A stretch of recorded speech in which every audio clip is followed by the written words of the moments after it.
Nous allons maintenant traiter la question de l'analogie entre le funiculaire et les diagrammes du moment d'une poutre dans des conditions particulières qu'on apprendra à reconnaître. On peut énoncer dès à présent l'énoncé suivant. Les funiculaires représentent les diagrammes du moment de la poutre appuyée sur les mêmes appuis dans l'échelle donnée par la poussée par rapport à laquelle il a été dessiné.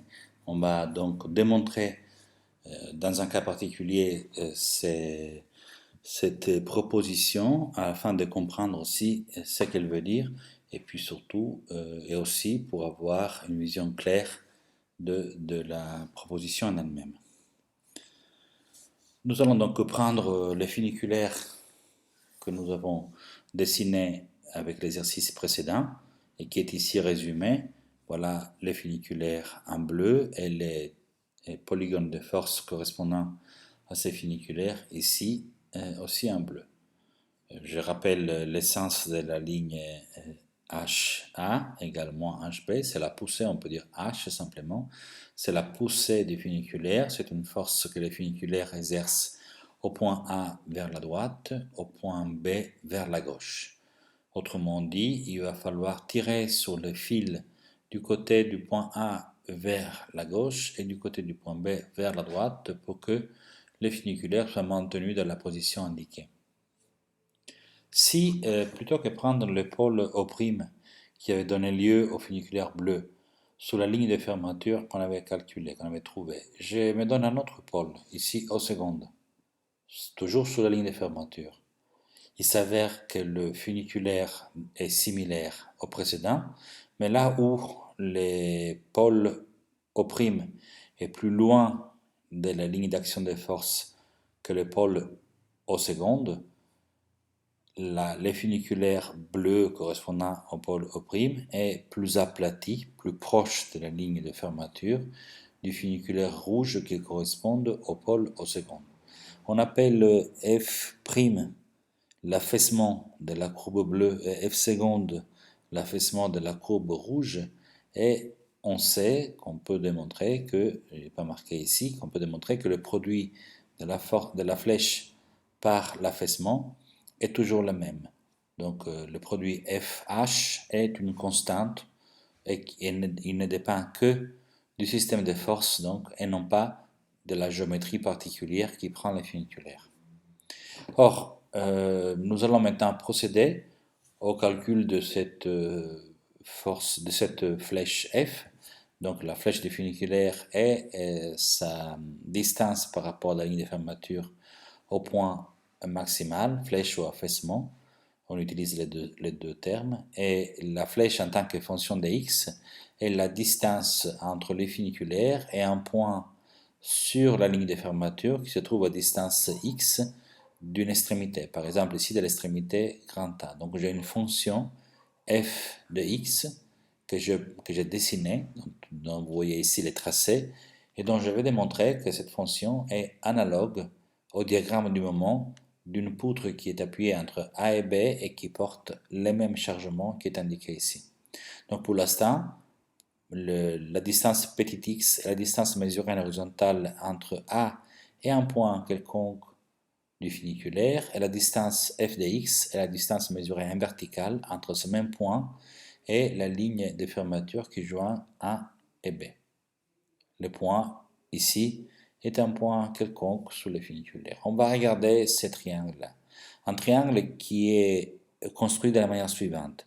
La base, il a la longueur x. Le côté incliné, il est tangent, donc c'est la prolongation du premier côté du polygone funiculaire, il est tangent au premier côté du polygone funiculaire et continue sinon jusqu'à rencontrer la verticale menée à partir du point donné par la largeur de la base petit x. Donc voilà le triangle vert. On peut reconnaître facilement que ce triangle vert est similaire au triangle vert dessiné ici en regardant le fait que ces deux triangles ont les trois côtés parallèles entre eux.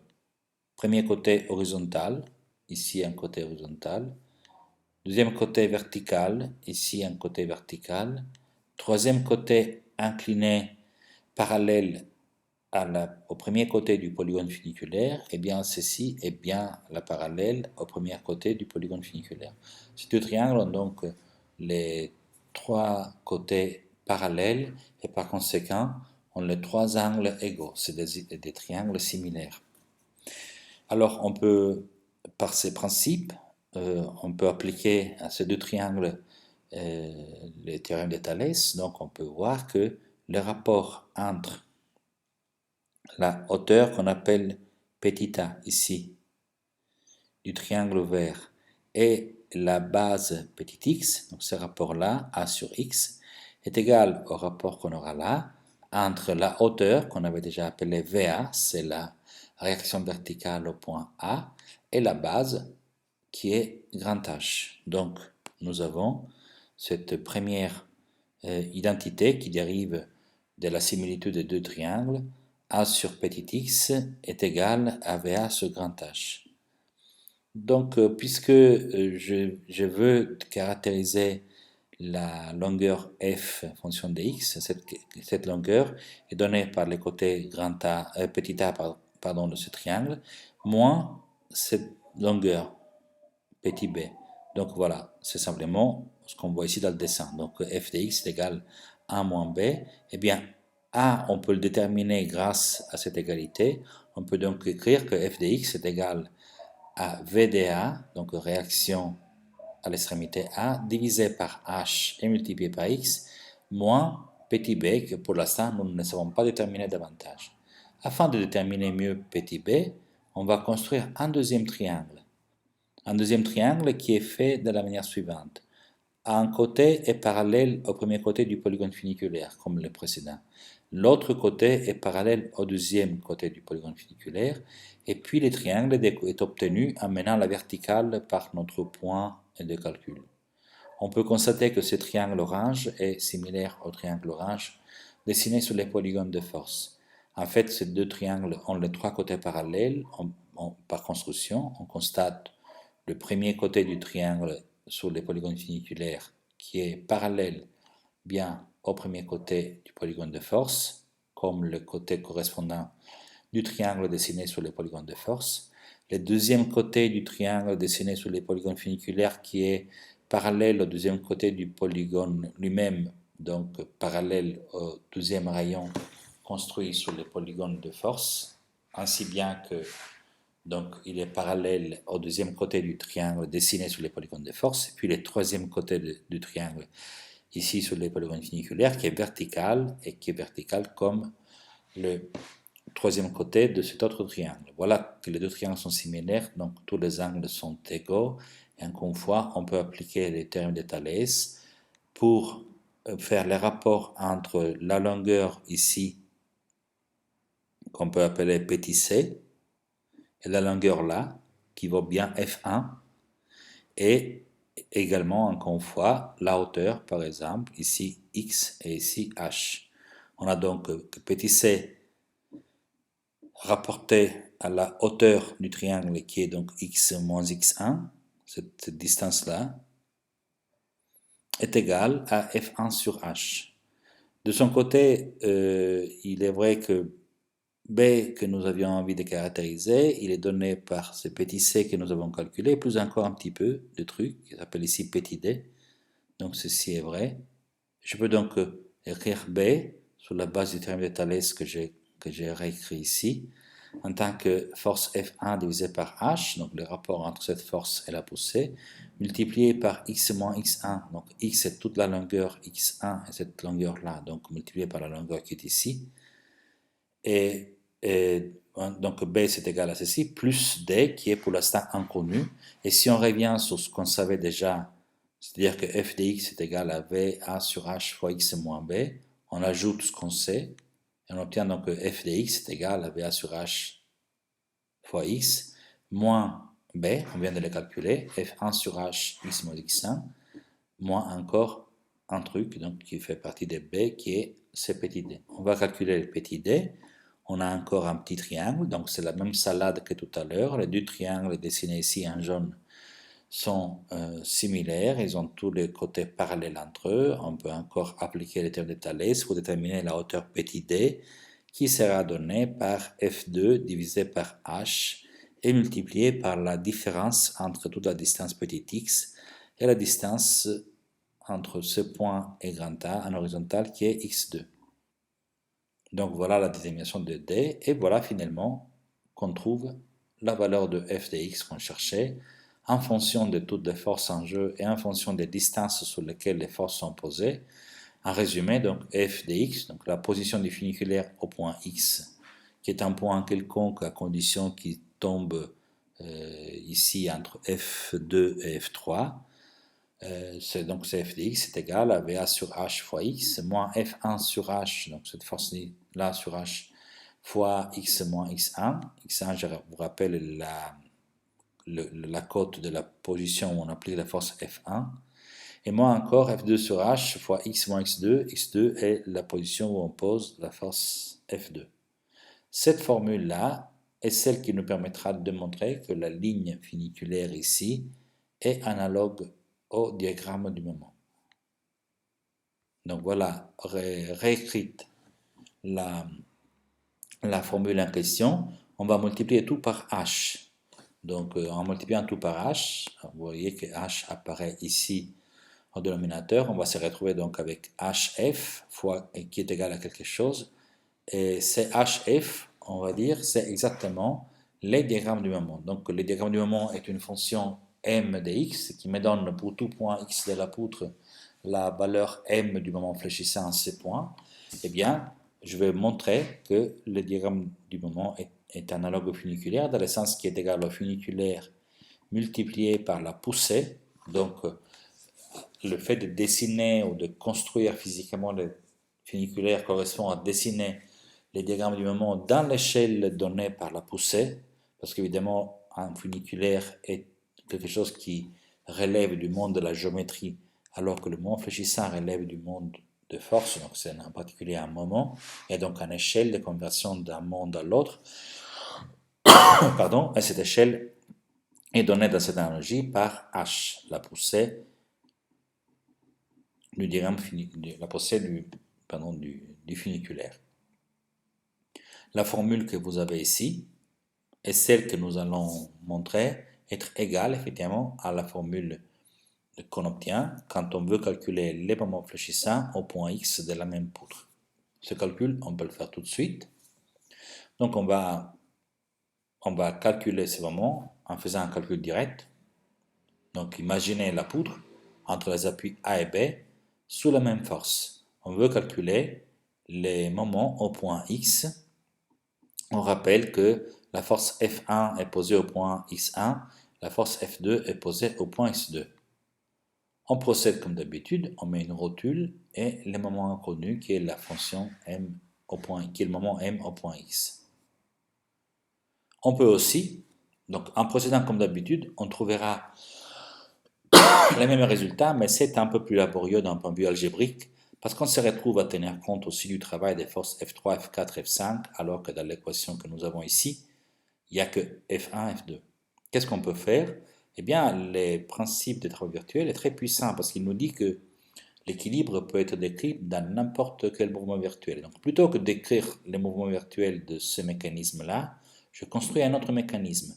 J'enlève l'appui en A, je mets un appui ici au point de calcul du moment, et voilà un autre mécanisme.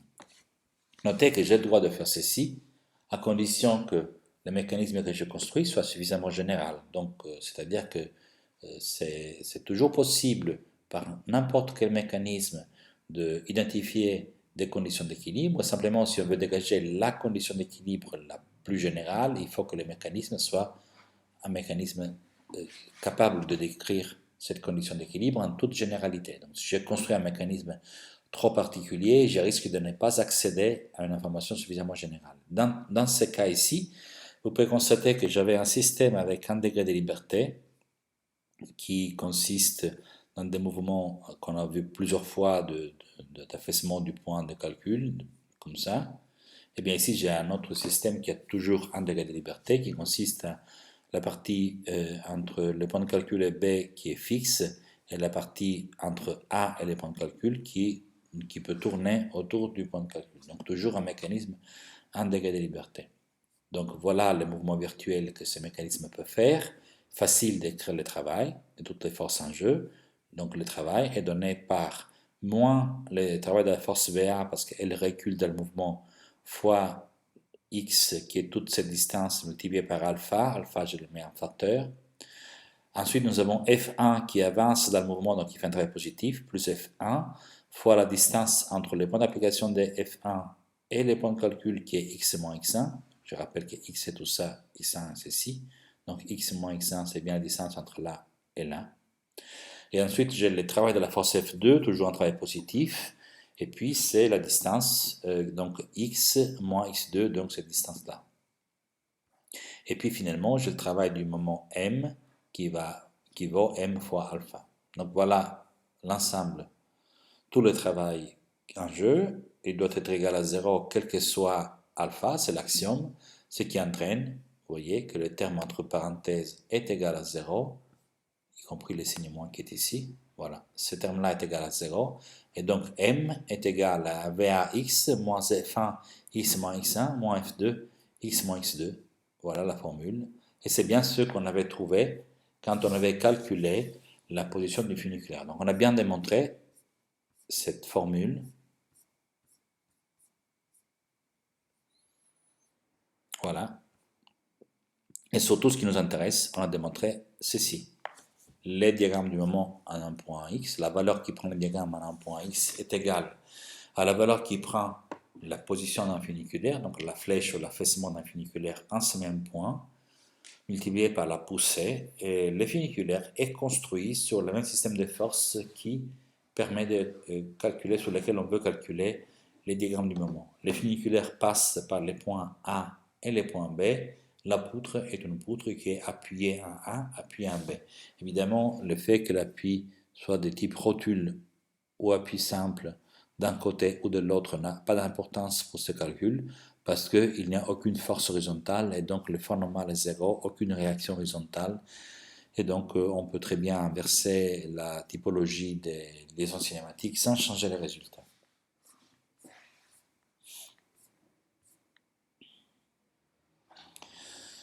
Donc voilà, pour calculer les moments de flexion en section d'une poutre, plutôt que de faire le calcul du moment de flexion qui est un peu laborieux, on peut dessiner le funiculaire, ce qui est faisable même intuitivement parce qu'il est facile d'imaginer une courbe funiculaire, surtout quand on a manipulé un peu, et ensuite identifier les points où la courbe funiculaire s'éloigne le plus de la ligne de fermeture, donc le plus de l'axe de la poutre. Ces points-là est les points qui portent le moment maximal, et on peut se limiter à calculer les moments en ces points-là plutôt que calculer tout le diagramme. Donc on fait une économie, à la fois une économie de travail, et puis on accède immédiatement, de manière intuitive, à un résultat qui est loin d'être intuitif.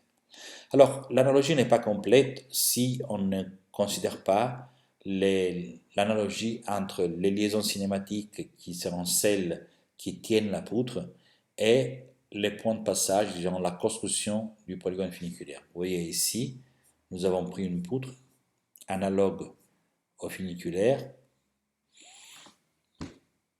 qui est un funiculaire qui passe par A et par B, et ceci est une poutre qui est appuyée à A, appuyée à B. En fait, l'appui simple, l'appui, la rotule, l'appui double, en ces points génère un moment nul, donc le funiculaire analogue doit bien passer par ces points-là. Ceci est donc un point où j'accroche le funiculaire. Également, l'appui simple ici génère un moment nul. Ceci est donc bien un point où le funiculaire ne s'éloigne pas de sa ligne de fermeture, donc un point d'accrochage du funiculaire. Voilà, par des raisonnements similaires, on peut se donner le tableau qui est ici présenté et que je vais vous illustrer. Je vais vous montrer quelles sont les liaisons cinématiques qu'il faut mettre dans la poutre afin que le diagramme du moment de la poutre soit analogue à la flèche d'un funiculaire. Donc, la liaison analogue sur le funiculaire en partant de la liaison de la poutre. Notre objectif, c'est pour une poutre donnée, avec des liaisons données, savoir dessiner les funiculaires analogues. Donc nous partons de gauche pour aller vers droite dans ce diagramme. La poutre, elle aura des liaisons qui pourront être du type connu, donc soit rotule, soit glissière, s'il s'agit des liaisons antérieures, et s'il s'agit des liaisons extérieures, ça peut être un appui qui se trouve plutôt sur le bord de la poutre, comme dans les exemples qu'on a vus, ou ça peut être un appui qui se trouve non pas sur le bord de la poutre, on va l'appeler interne, dans le sens qui se trouve quelque part dans la poutre, et non pas à ses extrémités. Également, on peut voir en liaison extérieure une glissière, on peut voir un encastrement. Alors, on va regarder pour chacune de ces liaisons quel est le comportement du diagramme réfléchissant à proximité de la liaison et donc quel type de conditions doit-on imaginer pour les funiculaires analogues. On va commencer par la rotule, donc une rotule antérieure. C'est un point où le moment est nul. Par ailleurs, l'effort tranchant sur une rotule, il est continu. L'effort tranchant ne se rend pas compte en fait d'avoir traversé une rotule. Il ne voit pas la rotule. Par contre, le moment, il est forcément zéro sur la rotule. Alors, le funiculaire en ces points-là aura un point de passage par zéro. C'est-à-dire que la courbe funiculaire passe par l'axe de la poutre. Par contre, il ne change pas de pente parce que l'effort tranchant ne change pas au passage de la rotule, puisque l'effort tranchant est la dérivée du moment fléchissant, la pente étant la dérivée de la courbe, cette condition V continue, effort tranchant continu, signifie pente continue. Donc, le funiculaire traverse l'axe de la poutre sans changer de pente. Donc, on peut parler ici d'un point de passage par zéro. Voilà le nom de la liaison analogue, point de passage. Alors, regardez un deuxième type de liaison antérieure, une glissière. Dans une glissière, le moment fléchissant est quelconque, par contre, l'effort tranchant est zéro. Bien sûr, on parle ici des glissières annulant l'effort tranchant. Les glissières qui annulent l'effort normal, elles ne nous intéressent pas quand on traite la question du moment fléchissant. Les efforts normaux n'ont pas d'intérêt pour le moment.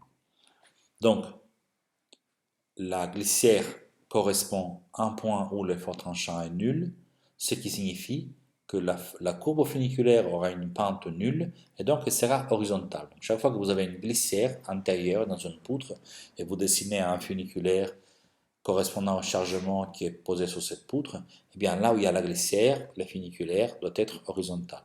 Donc c'est un point, puisque c'est un point d'horizontale sur une ligne, et forcément un point dans lequel il y a un min ou un max de la ligne en question. Alors regardez les liaisons extérieures. Première chose, on a déjà vu, un appui sur les bords. Un appui sur les bords signifie le moment est égal à 0, signifie le funiculaire est égal à 0. C'est un point d'accroche. Le funiculaire démarre en ces points. Mettons un appui non pas au bord, mais à l'intérieur de la poutre. Dans ce cas, nous avons un point où l'effort tranchant est discontinu. Un appui d'un point de la poutre génère une discontinuité d'effort tranchant. Le moment, par contre, est continu. Donc, nous avons un changement de pente du funiculaire. C'est un peu comme si à ces points-là, on avait mis une force. Si on met une force concentrée sur un funiculaire, on aura un coude. On aura un changement de pente du funiculaire là où la force est appuyée. Donc, un appui interne correspond en fait à un point qu'on peut appeler une sorte de point d'accroche. C'est comme si je prenais les funiculaires que je les gardais à un point plus haut ou plus bas, peu importe, mais un point de telle manière que le fil est tenu en ces points-là et change de pente à gauche et à droite de ces points.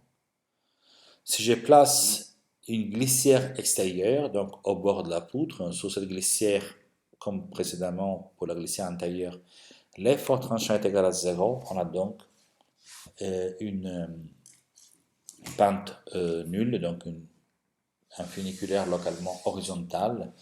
Puisqu'on est sur le bord, on pourrait imaginer ceci comme un point de miroir avec l'image d'un côté qui s'est réfléchie de l'autre côté de ce plan. Parce qu'en fait, on a un point de dérivée nulle, signifie un point d'extrêmement maximum au minimum de la fonction. Ce qu'on peut imaginer facilement comme disant la fonction a ici un point de passage par les min ou par les max et après elle continue de manière symétrique par rapport à un plan miroir qui est le plan où se trouve cette glissière extérieure. Si nous avons un encastrement, finalement, à l'extrémité de la poutre, et bien sur un encastrement, les moments peuvent être quelconques, l'effort tranchant peut être quelconque, et donc le funiculaire il sera quelconque, il ne sera pas accroché forcément à la hauteur de l'axe de la poutre, il pourra être accroché plus haut ou plus bas, et il aura une pente qui ne sera pas nulle parce que l'effort tranchant ne sera pas forcément nul à l'encastrement. Donc toutes ces choses-là, on les voit plus facilement dans des exercices. Donc nous allons regarder un exemple. Voici une poutre encastrée extérieurement. Après, il y a une rotule intérieure. Donc on peut dire deux poutres séparées par une rotule. Et puis un appui extérieur.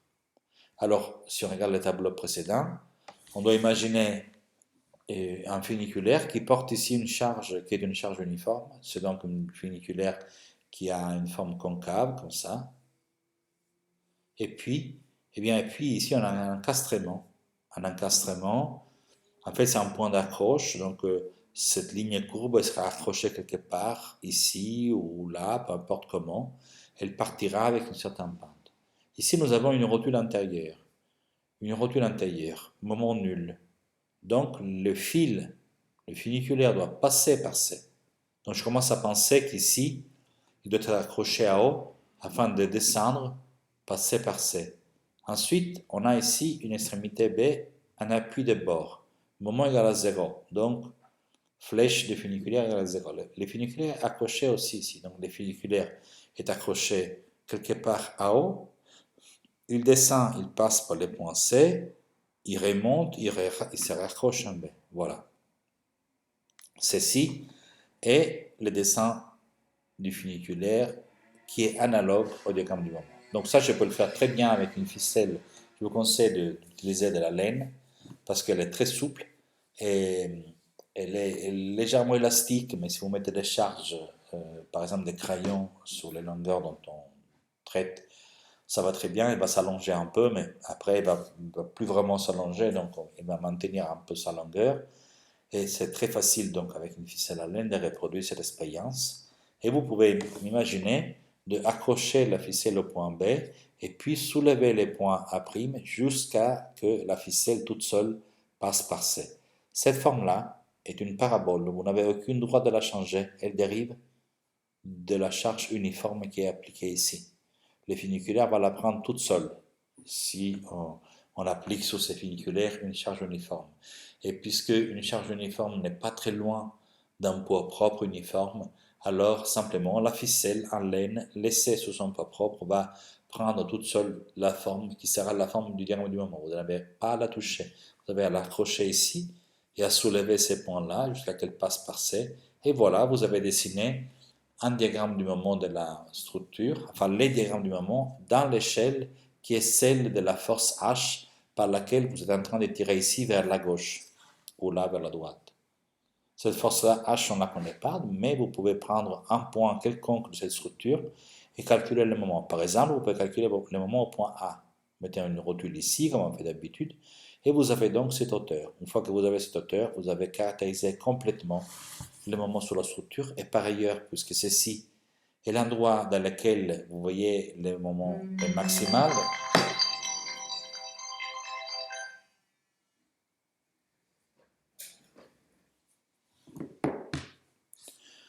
vous avez ici un point dans lequel le moment est maximal. Quand vous avez calculé le moment en ces points-là, vous avez en fait automatiquement traité, enfin résolu le problème du dimensionnement de la poutre parce que vous savez quel est ce moment, le moment maximal qu'il va porter et donc vous êtes en mesure de dimensionner la poutre tout entière.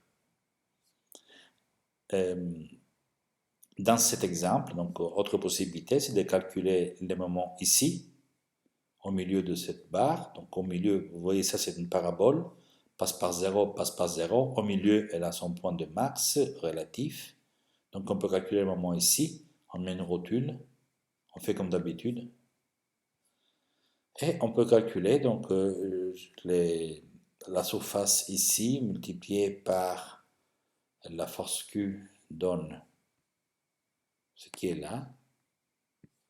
C'est la surface des deux triangles en fonction de alpha et bêta. Ceci est le travail fait par le moment, c'est un travail négatif. Et ceci est vrai quel que soit alpha et bêta, donc il faut mettre bêta en fonction de alpha. Ici, nous avons que bêta en fonction d'alpha, c'est simplement, il faut dire bêta fois c est égal à alpha fois b.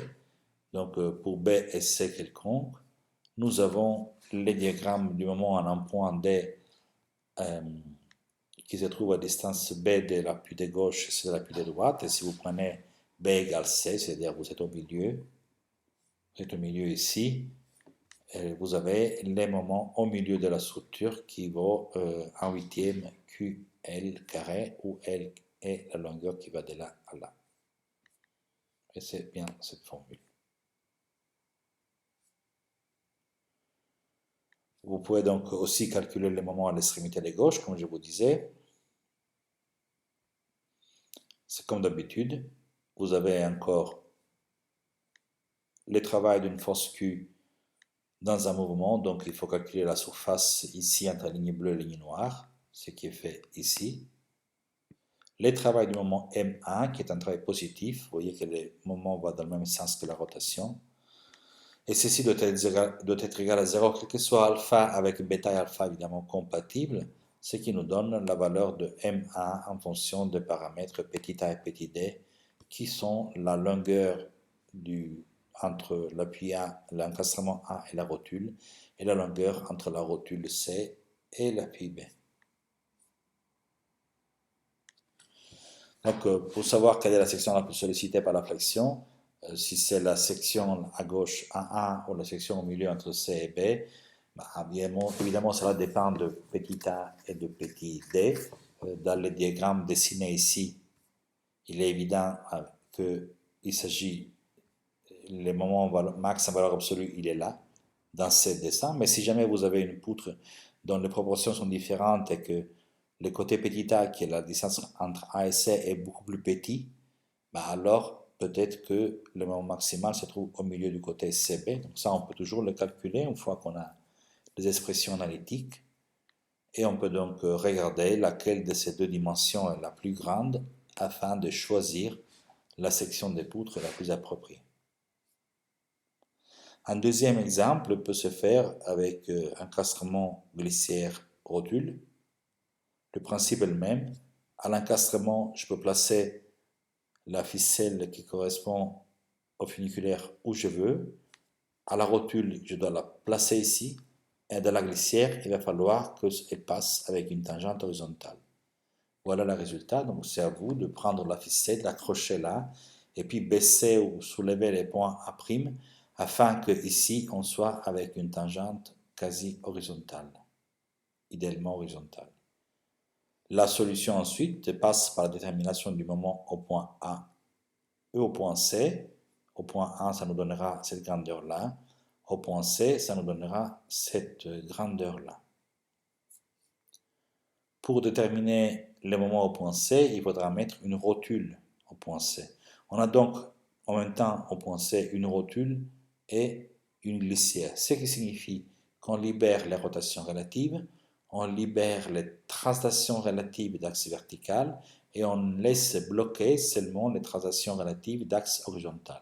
C'est un peu comme si, à la place d'avoir une glissière avec deux bielles, on avait une seule bielle qui relie les côtés à gauche, donc la poutre AC et la poutre CB. Donc voilà, c'est un commentaire que vous pouvez lire dans les notes de cours à ce sujet. C'est bien ce que je viens de vous dire. L'autre point de calcul du moment est les points à l'extrémité A, dans lesquels vous allez procéder comme précédemment, vous mettez une rotule et vous mettez le moment M1.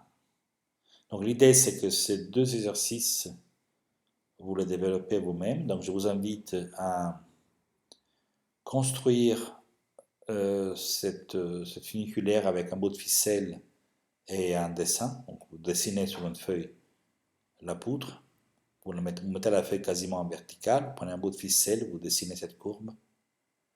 Et évidemment, dans le dessin de la poutre, vous n'êtes pas obligé de prendre les mêmes proportions entre AC et CB que dans ce dessin-là.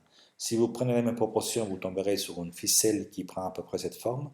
Mais si vous prenez des proportions différentes, en déplaçant les points C un peu plus à gauche ou un peu plus à droite, vous trouverez d'autres formes du diagramme du moment, tout en étant toujours, bien sûr, de forme parabolique, mais avec un rapport entre la hauteur ici et la hauteur là qui n'est pas forcément le même. Donc à vous de faire cela et de calculer les deux moments en C et en A par la méthode que je viens de vous indiquer.